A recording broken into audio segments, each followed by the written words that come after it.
Switzerland, land of breathtaking scenery, precision timepieces and peaceful neutrality.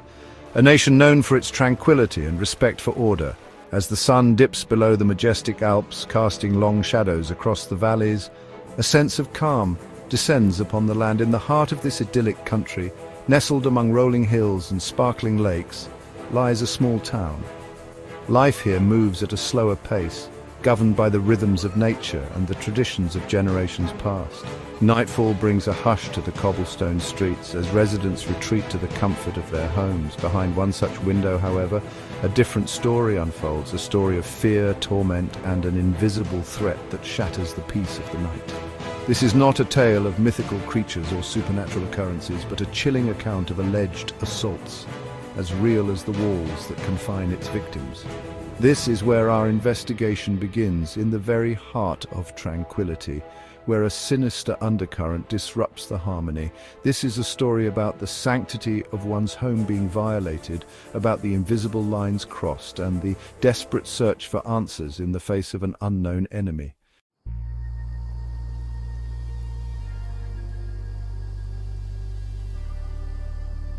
At first it started subtly. A faint humming sound in the dead of night, dismissed as an overactive appliance or a trick of the mind. Then the insomnia began, nights of fitful sleep, plagued by an unsettling feeling of unease. As days turned into weeks, the disturbances grew bolder, more insistent. Frantic searches online yielded unsettling results. Forums filled with similar accounts, whispers of microwave attacks and noise terrorism. Could this be what they were experiencing? The thought seemed preposterous, ripped from the pages of a science fiction novel. Yet the symptoms were undeniable. The persistent headaches, the burning sensations on their skin, the ringing in their ears, all pointing towards an inexplicable external source. Fear began to take root, a creeping dread that tightened its grip with each passing night. The victims, ordinary people leading ordinary lives, found themselves caught in a waking nightmare. They were trapped in their own homes, tormented by an unseen force they couldn't understand, let alone escape.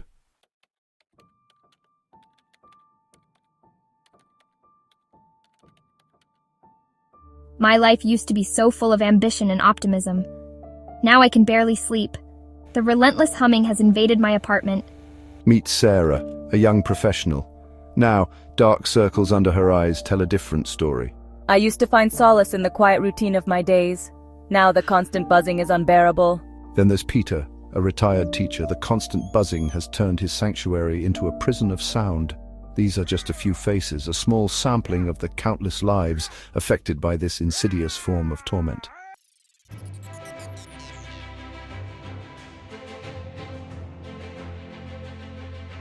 The accusation is as chilling as it is unbelievable. Deliberate and targeted attacks using microwave radiation and orchestrated noise pollution. A weaponization of technology invisible to the naked eye, yet capable of inflicting real and lasting harm. Victims report a range of debilitating symptoms, from insomnia and anxiety to nausea, heart palpitations, and even burns on their skin. Could these be the result of prolonged exposure to electromagnetic radiation, carefully calibrated to inflict maximum discomfort and distress? While the very notion might seem like something out of a spy thriller, the science behind electromagnetic energy and its potential effects on the human body is well documented. Is it so far-fetched to believe that this technology could be used for nefarious purposes?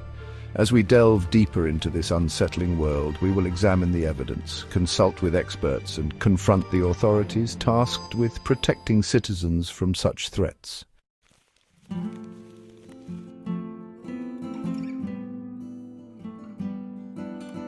As Section 5, our investigation begins. A search for truth and justice. Our journey takes us from the idyllic Swiss countryside to the sterile laboratories of scientists and the imposing halls of government.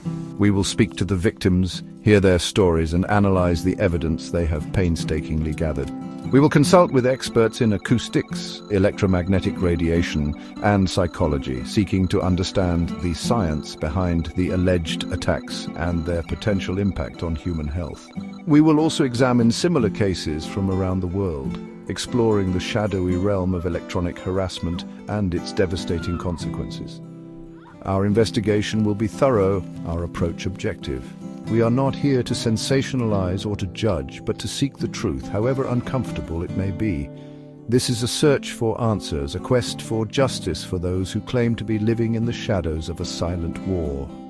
We invite you to join us on this journey, to keep an open mind and to question everything as we navigate the murky waters of alleged microwave attacks and noise terrorism in the heart of Switzerland.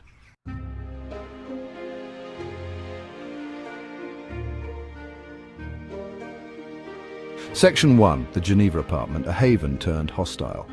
Our investigation begins in Geneva, a city renowned for its international diplomacy and cosmopolitan atmosphere. Overlooking Lake Geneva, a modern apartment building stands tall, its sleek facade reflecting the azure sky. This architectural marvel, home to a diverse community, is where our story unfolds. Apartment 12B, a spacious three-bedroom unit, was once a sanctuary for its occupants. Large windows offered breathtaking views, bathing the interior in natural light, but within these walls an insidious threat has taken root. The air, once filled with the aroma of coffee, now carries a faint metallic tang. Ordinary household objects take on a sinister aspect, suspected of harboring hidden devices. As the sun sets, a palpable tension descends upon apartment 12B. The occupants now dread the coming of night, knowing that with the darkness comes the torment.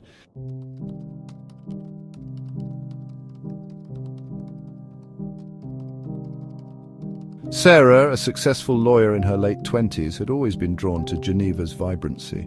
But recently her life began to unravel. Plagued by a relentless hum, sleep became elusive, replaced by anxiety and dread. Desperate, she consulted doctors and engineers, but no one could help. The lack of understanding deepened her isolation and fear.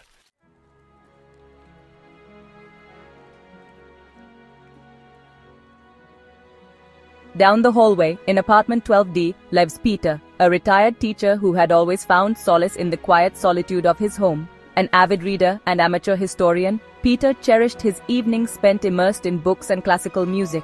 But now, silence itself had become a weapon, replaced by an unbearable cacophony that seemed to target him directly.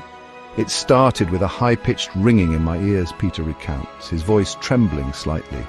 Then came the clicking sounds, like someone was tapping on my walls, followed by bursts of static noise, as if a radio was constantly switching frequencies. The noise was relentless, unpredictable, designed to disorient and dishearten.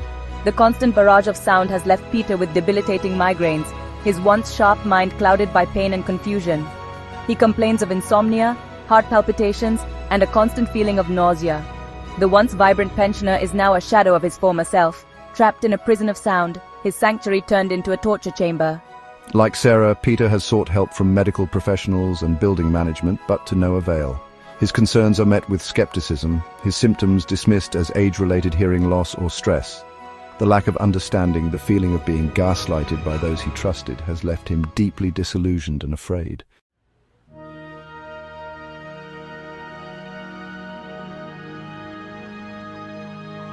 As the weeks turn into months, the strange occurrences in apartment 12B and 12D begin to attract attention. Whispers circulate among the building's residents, fueled by late-night encounters in the elevator, hushed conversations in the laundry room, and the occasional glimpse of fear in a neighbor's eyes. Some residents dismiss the rumors as paranoia, the product of overactive imaginations. Others, however, recall strange incidents of their own. Flickering lights, intermittent buzzing sounds, a feeling of being watched through their own windows. The line between reality and delusion begins to blur as fear and suspicion cast a long shadow over the once peaceful community. The building's management, initially dismissive of the complaints, now finds itself caught in the crossfire. Security cameras are reviewed, maintenance logs scrutinized, but no conclusive evidence is found. The source of the disturbances remains elusive, the perpetrator, if there is one, a phantom operating in the shadows. As the tension mounts, the residents of apartment 12B and 12D find themselves increasingly isolated, their pleas for help met with skepticism and disbelief. They are united in their suffering, bound by a shared experience that seems both inexplicable and terrifyingly real.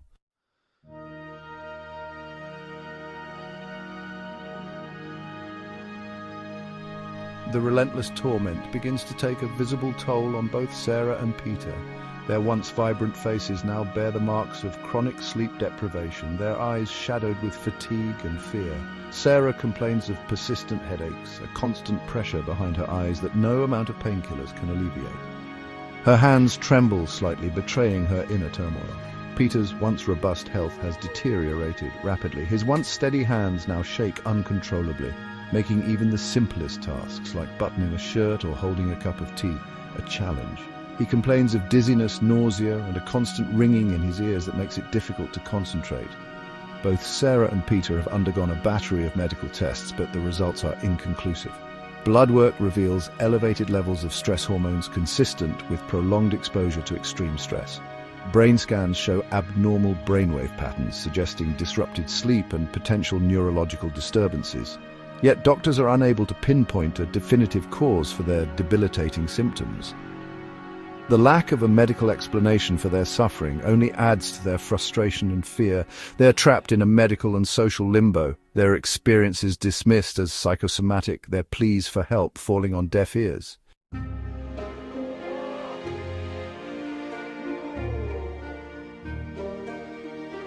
Desperate for relief, Sarah and Peter have repeatedly contacted the building management, pleading for their intervention. They have presented their evidence, audio recordings of the strange noises, detailed accounts of their symptoms, even testimonials from other residents who have experienced similar disturbances.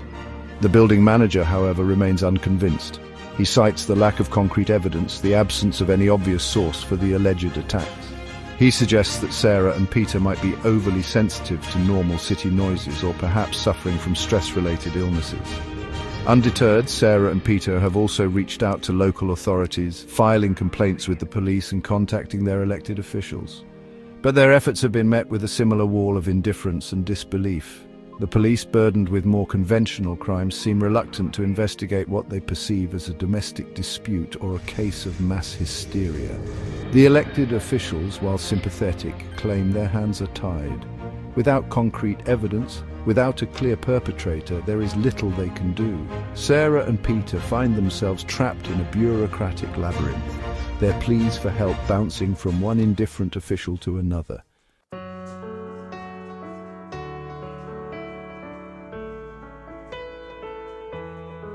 Determined to find answers, Sarah and Peter contact Dr. David Meyer, a renowned psychiatrist specializing in trauma and anxiety disorders. Dr. Meyer, known for his compassionate approach and his willingness to explore unconventional explanations, agrees to meet with them. Over the course of several sessions, Sarah and Peter recount their experiences in detail, describing the strange noises, the debilitating symptoms, and the pervasive sense of fear that has come to dominate their lives. Dr. Meyer listens intently, taking notes, his keen eyes observing their every move, their every inflection. Dr. Meyer is struck by the consistency and specificity of their accounts, the clear correlation between the alleged attacks and the onset of their symptoms. He is particularly interested in the audio recordings they have captured, noting the unusual frequencies and patterns of the sounds.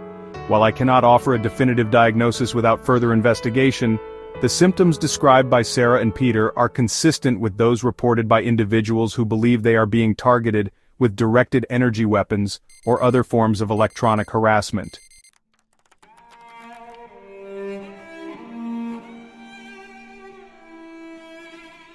As Sarah and Peter delve deeper into their investigation, a chilling pattern begins to emerge.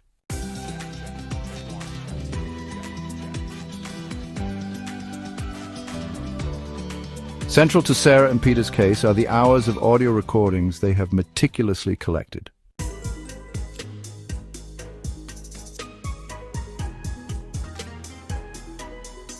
To make sense of the disturbing sounds captured in their recordings, Sarah and Peter have enlisted the help of an independent sound engineer.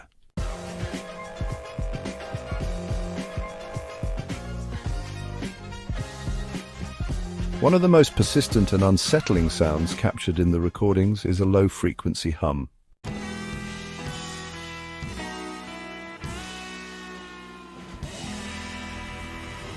Interspersed with the low-frequency hum are bursts of sharp, metallic clicks, like fingers tapping on the edges of their sanity.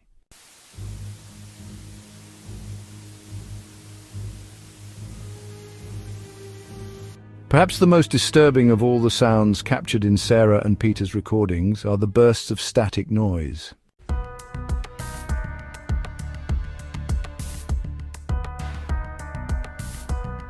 Accompanying the disturbing audio phenomena are a series of anomalous electromagnetic frequency readings.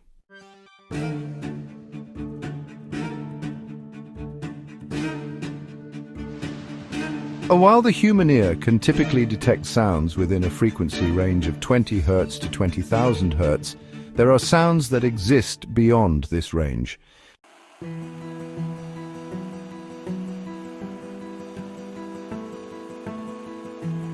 The idea of using sound as a weapon is not new.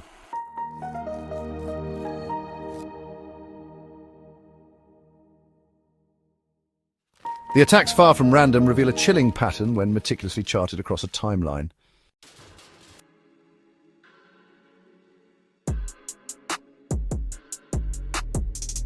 The earliest entries in Sarah's journal, penned with a mixture of curiosity and mild annoyance, documented the initial stirrings of this ordeal.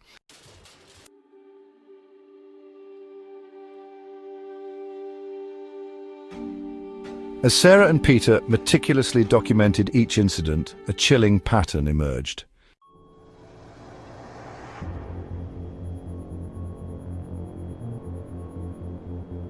Section 4, Sleep Deprivation, turning rest into a battleground. Of all the tactics employed by their unseen tormentors, sleep deprivation proved to be the most insidious. Sleep, that essential balm for the weary soul, that sanctuary from the day's stresses, became a battleground, a nightly struggle against forces determined to rob them of rest and sanity. The low-frequency hum, in particular, proved to be a potent sleep saboteur. It wormed its way into their subconscious, a persistent throb that prevented their minds from fully disengaging, their bodies from finding true rest. They tossed and turned, sheets twisted around their limbs, desperate for a moment of respite that never came. The clicking sounds too played their part in this nocturnal assault, their irregularity more effective than any alarm clock at jolting Sarah and Peter awake just as they drifted off. They lay there, hearts pounding, listening intently for the next click, the next sonic intrusion that shattered the fragile peace. The cumulative effect of this relentless sleep deprivation was devastating. Sarah, once sharp and focused, found herself struggling to concentrate at work, her mind sluggish, her reactions slow. Peter, normally energetic and engaged, retreated into himself, his once bright eyes now dull with fatigue.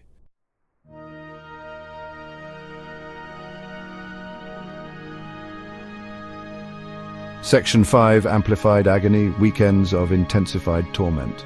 If the weekdays were a relentless grind of low-level torment, the weekends brought a terrifying escalation of the attacks. It was as if their tormentors, relishing in their victims' anticipation of rest and respite, deliberately intensified their efforts to shatter any semblance of peace. While the city bustled with weekend activity, Sarah and Peter found themselves trapped within the confines of their apartments, dreading the inevitable onslaught.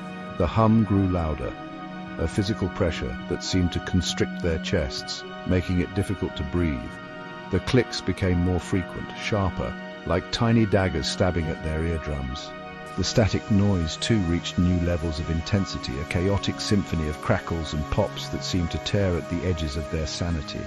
It was as if the perpetrators, no longer content with mere disruption, were determined to break them, to shatter their spirits along with their eardrums. The isolation of these weekend attacks was almost unbearable. While others enjoyed the simple pleasures of leisure and social connection, Sarah and Peter found themselves trapped in a private hell, their cries for help drowned out by the cacophony of their torment.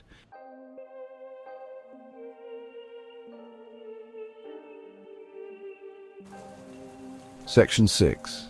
Gaslighting and doubt-sowing seeds of uncertainty. As the attacks continued unabated, a new and insidious element was introduced: gaslighting, subtle manipulations of their environment designed to sow seeds of doubt, to make them question their own sanity, their own grip on reality. Lights would flicker erratically, plunging their apartments into momentary darkness. Appliances would malfunction, turning on and off seemingly at random.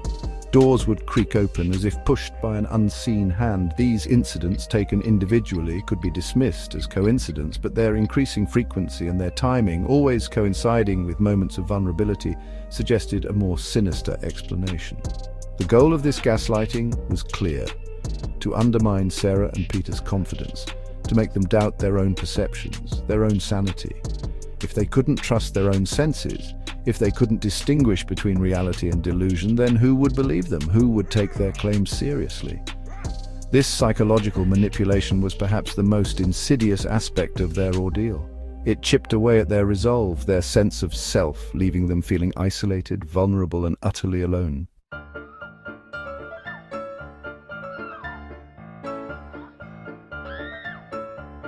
Section 7. Reaching the breaking point. A cry for help ignored. Driven to the brink by the relentless attacks and the increasingly debilitating effects on their health, Sarah and Peter made a desperate plea for help. They contacted their building manager, presenting him with their meticulously documented evidence: the audio recordings, the EMF readings, the timestamps that correlated with their torment. Their pleas, however, were met with indifference and disbelief.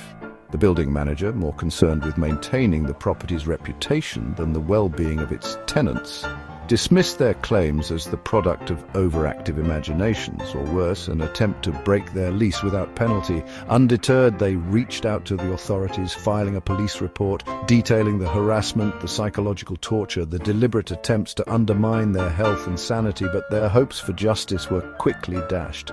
The police, faced with a crime unlike any they had encountered before, with no witnesses, no forensic evidence, no clear perpetrator, were ill-equipped to help. They were bounced from one agency to another, their case falling through the cracks of a system designed for more conventional crimes, leaving them feeling utterly alone, their cries for help echoing unheard in a system ill-equipped to comprehend the invisible war being waged against them.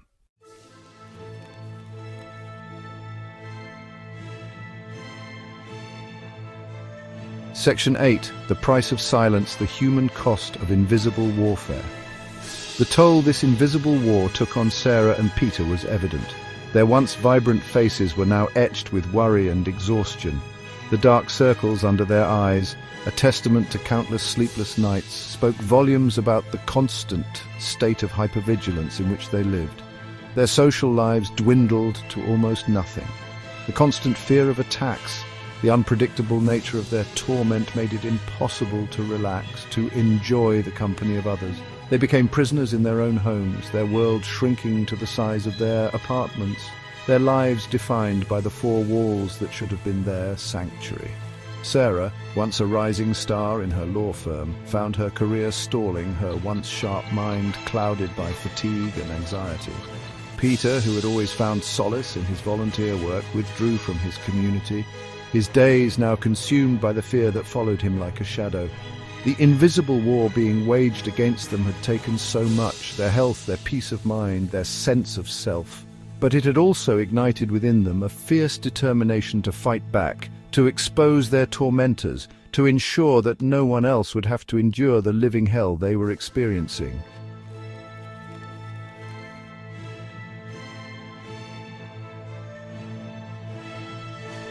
Section 8. The price of silence, the human cost of invisible warfare. The toll this invisible war took on Sarah and Peter was evident. Their once vibrant faces were now etched with worry and exhaustion, the dark circles under their eyes a testament to countless sleepless nights. Their social lives dwindled to almost nothing. The constant fear of attacks made it impossible to relax. They became prisoners in their own homes. Sarah's career stalled, her mind clouded by fatigue. Peter withdrew from his community, consumed by fear. The invisible war took their health, peace of mind, and sense of self, but it also ignited a fierce determination to fight back.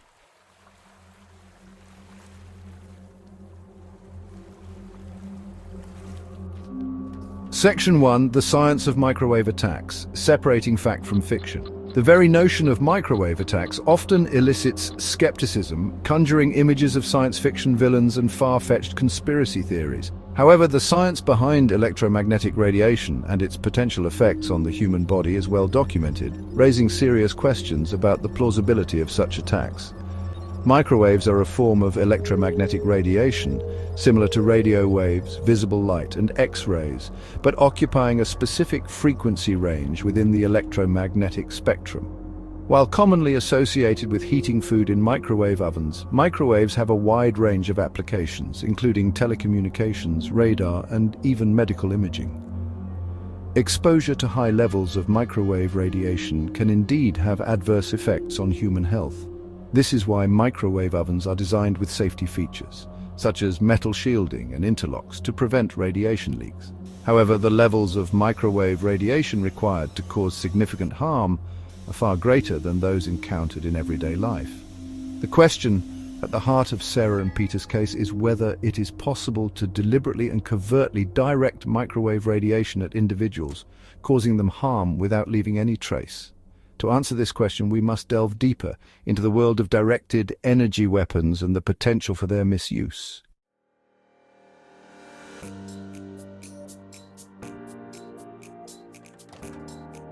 Section 2. The electromagnetic spectrum: invisible threats, real dangers. To understand the potential threat posed by microwave attacks, it's crucial to grasp the concept of the electromagnetic spectrum. This spectrum encompasses a vast range of electromagnetic radiation, categorized by frequency and wavelength. At one end of the spectrum lie low-frequency radio waves, used for broadcasting and communication. As we move along the spectrum, frequencies increase and wavelengths decrease, encompassing visible light, ultraviolet radiation, X-rays, and finally, high-frequency gamma rays.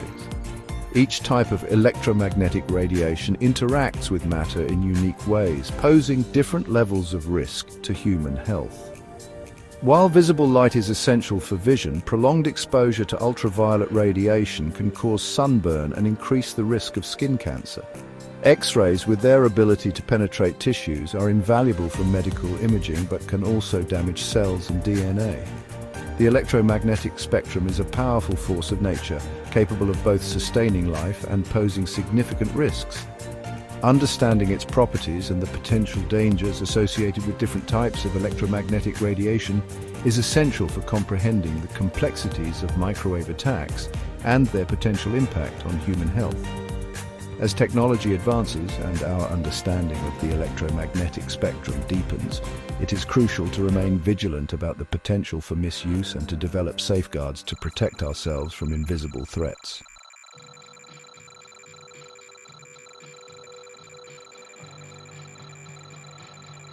Section 3. Directed energy weapons.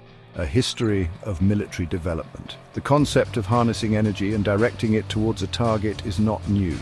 From Archimedes' legendary heat ray, said to have set Roman ships ablaze during the siege of Syracuse, to the development of gunpowder and cannons, humans have long sought ways to project force over a distance. In the 20th century, the invention of the laser marked a significant leap forward in directed energy technology. Lasers, which emit highly focused beams of light, have found applications in various fields, including telecommunications, medicine, and of course, military technology. Modern militaries around the world are actively developing and deploying a new generation of directed energy weapons, including high-energy lasers, high-powered microwaves, and particle beams. These weapons offer the potential for pinpoint accuracy, speed of light engagement, and reduced collateral damage compared to conventional explosives. The development of directed energy weapons raises ethical and practical concerns. The potential for these weapons to be used for extrajudicial killings, torture, and suppression of dissent is a serious concern. Additionally, the long-term effects of these weapons on human health and the environment are not yet fully understood, necessitating careful consideration and stringent regulations.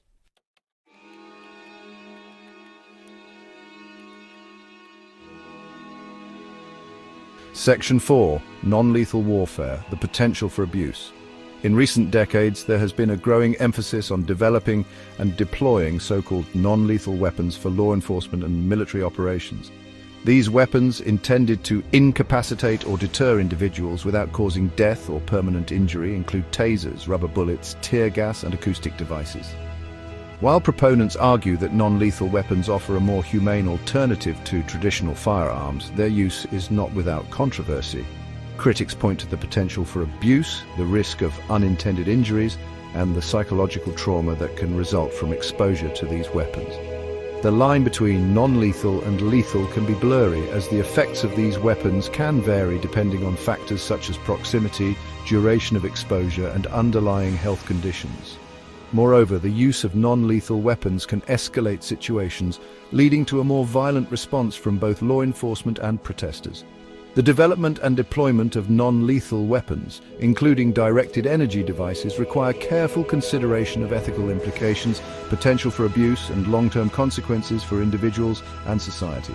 Transparency, accountability, and stringent regulations are essential to ensure these weapons are used responsibly and ethically.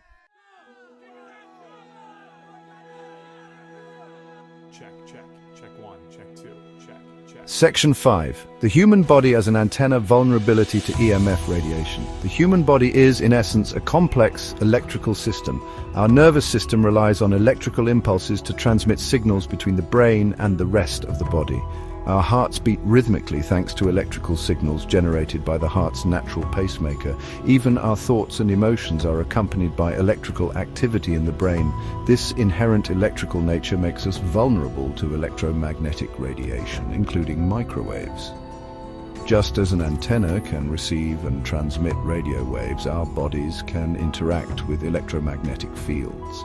The effects of this interaction depend on the frequency, intensity, and duration of exposure. Low-frequency electromagnetic fields, such as those emitted by power lines and household appliances, are generally considered safe at levels encountered in everyday life. However, higher frequency radiation, such as microwaves, can penetrate deeper into tissues, potentially causing thermal and non-thermal effects. While the long-term health effects of chronic exposure to low levels of microwave radiation are still being debated, it is crucial to remain aware of the potential risks and to take steps to minimize unnecessary exposure.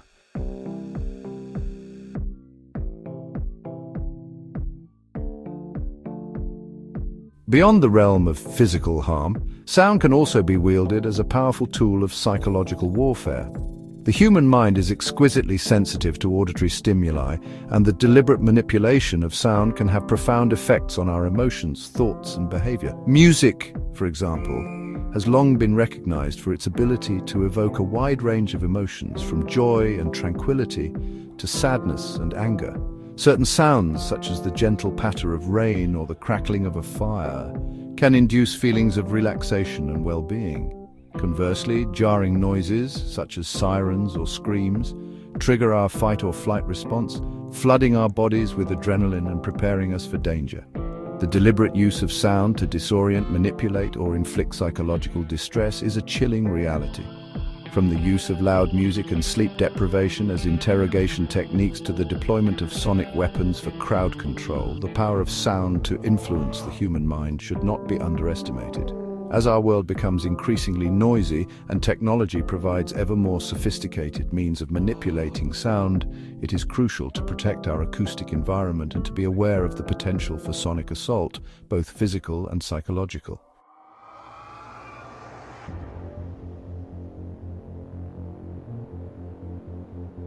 As technology continues to advance at an unprecedented pace, the nature of warfare is evolving. The battlefields of the future may not be defined by trenches and tanks, but by invisible threats lurking within the digital realm and the electromagnetic spectrum. Cyber warfare, for example, has emerged as a significant threat, with nation-states and non-state actors alike engaging in espionage, sabotage, and disinformation campaigns. The Stuxnet virus, which targeted Iranian nuclear facilities, demonstrated the potential for cyber attacks to cause real-world damage.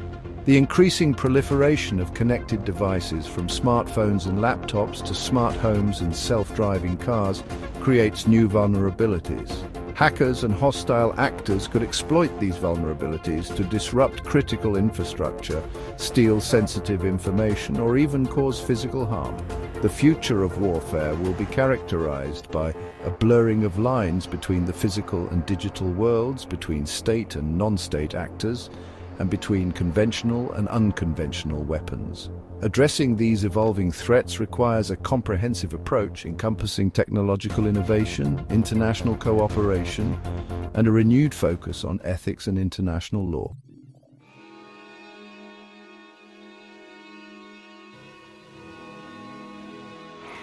The experiences of Sarah and Peter are not isolated incidents. Thousands claim to be victims of similar attacks, their lives hijacked by invisible assaults.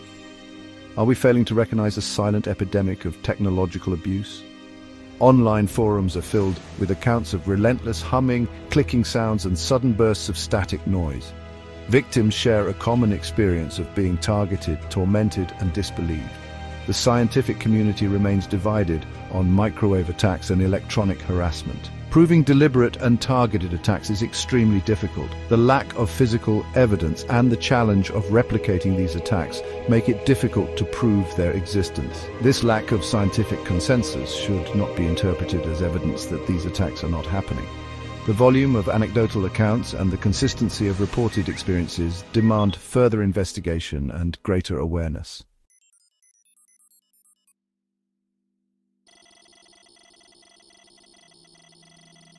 Section 2. The burden of proof navigating a maze of disbelief. Victims of suspected microwave attacks face a significant challenge: the burden of proof. Without tangible evidence, their claims are often met with skepticism and disbelief. The invisible nature of these attacks makes them difficult to prove. Microwave attacks can be carried out remotely, leaving no trace. This makes it challenging to convince law enforcement to take these claims seriously. The medical community also struggles to provide adequate support. Symptoms overlap with anxiety, depression, and sleep disorders, leading to misdiagnoses. Victims may be dismissed as delusional, prescribed psychiatric medication, or told to reduce stress. This culture of disbelief profoundly impacts their lives. Victims must navigate a complex system, fighting for recognition and justice.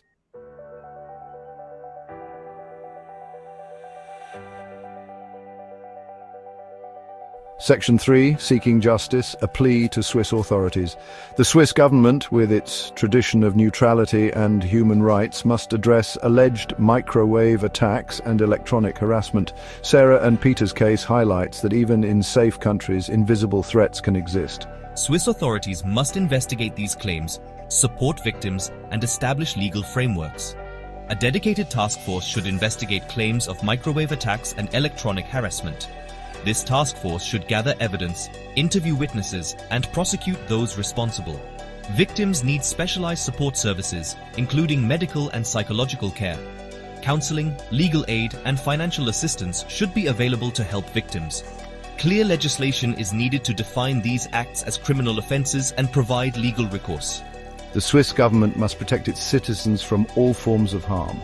By addressing electronic harassment, Switzerland can set a global precedent in upholding human rights.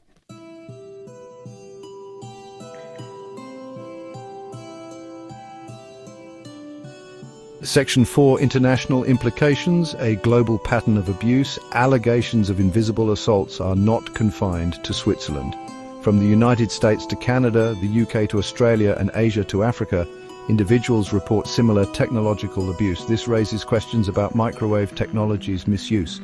Are we witnessing a new form of transnational crime? Addressing this requires international cooperation. Governments and tech companies must collaborate. The fight against electronic harassment transcends borders. It demands a collective effort.